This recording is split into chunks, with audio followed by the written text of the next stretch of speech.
নির্বাচন কমিশন তাদের নির্বাচনী প্রচারণার প্রথম বিজ্ঞাপনটি প্রকাশ করেছে। প্রধান উপদেষ্টার ফেসবুক পেজ থেকে সেটি শেয়ার করা হয়েছে। বিজ্ঞাপনটি শুরুই হয়েছে আওয়ামী লীগ বিরোধী প্রচারণা দিয়ে। মোহাম্মদ ইউনূস বলেছিলেন তিনি বাংলাদেশের নাকি পৃথিবীর নাকি সৌরজগতের নাকি বিশ্ব ব্রহ্মাণ্ডের শ্রেষ্ঠ নির্বাচনটি উপহার দেবেন।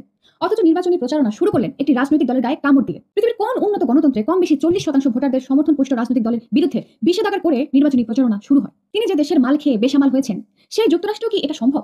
কিংবা যুক্তরাজ্য অথবা ভারতে কিংবা ছোটখাটো নেপাল বা মালদ্বীপে?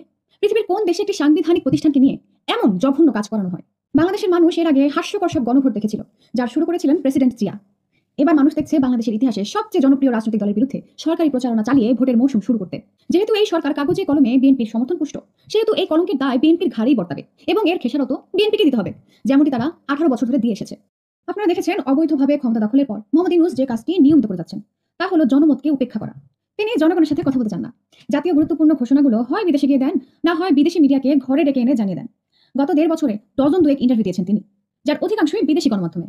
বাংলাদেশের সাংবাদিকদের ভাগে 2 কি আড়াইটি ইন্টারভিউ করেছে। মোহাম্মদ ইউনূসের প্রেস সেক্রেটারি শফিকুল আলম এখন আর কোনো অতিথির সাথে টক শোতে যান না, কারণ তিনি যখন টক শোতে কথা বলেন তখন সঞ্চালক আর অতিথিরা মুখ টিপে টিপে হাসেন, যেটা তিনি সহ্য করতে পারেন না। যাই হোক, শফিকুল আলমকে নিয়ে বিশেষ কিছু বলার নেই, কিন্তু এই জনবিচ্যুত জনধিকৃত সরকারের তালে তালে নৃত্য করে বিএনপি আসলে কাদের মনোরঞ্জন করছে, আর কারাই বা মুগ্ধ হয়ে বিএনপির নৃত্য দেখছে? এই দেশের জনগণের কাছে ডক্টর ইউনূসের কোনো জবাবদিহিতা নেই। তিনি আন্তর্জাতিক খেলোয়াড়, আন্তর্জাতিক পর্যায়ে রিপোর্ট করেন, কিন্তু বিএনপি তো আমাদের লোকাল প্লেয়ার, জনগণের কাছেই তার জবাবদিহিতা। আজ ডক্টর ইউনূস ও উপদেষ্টারা যদি মিরপুর স্টেডিয়ামের মাঝখানে বসে আওয়ামী লীগকে সপ্তাহব্যাপী গালাগালিও করে, জনগণ জিজ্ঞেস করবে না যে এই কাজটা তারা কেন করছে। কিন্তু বিএনপি উল্টাপাল্টা কিছু করলেই সেটা হিসাবের খাতায় জমা হয়ে যাবে এবং ভবিষ্যতে সেই খাতা কেউ না কেউ ওপেন করবে। তখন গণকান্নার আয়োজন করেও পাবলিক সিম্প্যাথি পাওয়া যাবে না। বোধহয় সেজন্যই জার্মান দার্শনিক ফ্রেডরিক হেগেল বলেছিলেন, ইতিহাস থেকে আমরা একমাত্র এই শিক্ষাটাই পাই যে বিএনপি সহ কেউই ইতিহাস থেকে শিক্ষা নেয় না। বিভিন্ন মানবাধিকার সংস্থা ও উন্নয়ন সহযোগীরা সরকারকে বলছে আওয়ামী লীগকে যেন কোনোভাবেই নির্বাচন থেকে বাদ না দেওয়া হয়। দেশের বুদ্ধিজীবীদের মধ্যে যাদের নেশা কিছুটা কেটেছে তারা একই কথা বলছে, কিন্তু সরকার তো এদের কথা চলে না, সরকার চলে যুক্তরাষ্ট্রের কথায়। আওয়ামী লীগকে ছাড়া নির্বাচন করলে যদি যুক্তরাষ্ট্রের অসুবিধা না হয়, তাহলে ইউনূস সরকারেরও অসুবিধা নেই। এখন কথা হচ্ছে বিএনপিও কি যুক্তরাষ্ট্রের কথা চলছে? আমার তো তা মনে হয় না। আমার মনে হয় বিএনপি চলছে ইউনূসের কথায়। আর ভুলটা এখানেই হচ্ছে। ইউনূস আজ আছে কাল নেই, কিন্তু যতদিন বাংলাদেশ আছে ততদিন আওয়ামী লীগও আছে। বিএনপি যদি রাজনীতি করার ইচ্ছে থাকে তাহলে আওয়ামী লীগের সাথেই করতে হবে।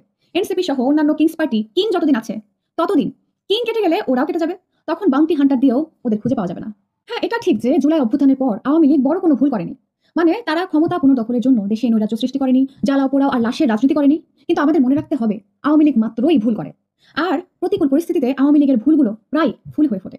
কারণ মানুষ যখন আওয়ামী লীগকে চায় তখন জোয়ারের মতো চায়, সুনামির মতো চায়, বিধ্বংসী কোনো টর্নেডোর মতো চায়। আওয়ামী লীগ যদি নির্বাচন বানচালের সিদ্ধান্ত নেয় তাহলে জামায়াত এনসিপি কিন্তু বিএনপিকে একা ফেলে হাওয়ায় মিলিয়ে যাবে। কারণ 28 অক্টোবরের কথা জামাত শিবির ভুলে যায়নি। সর্বশক্তি দিয়ে চেষ্টা করেও সেবার আওয়ামী লীগের সামনে তারা দাঁড়াতে পারেনি। যতবার দাঁড়াতে চেয়েছে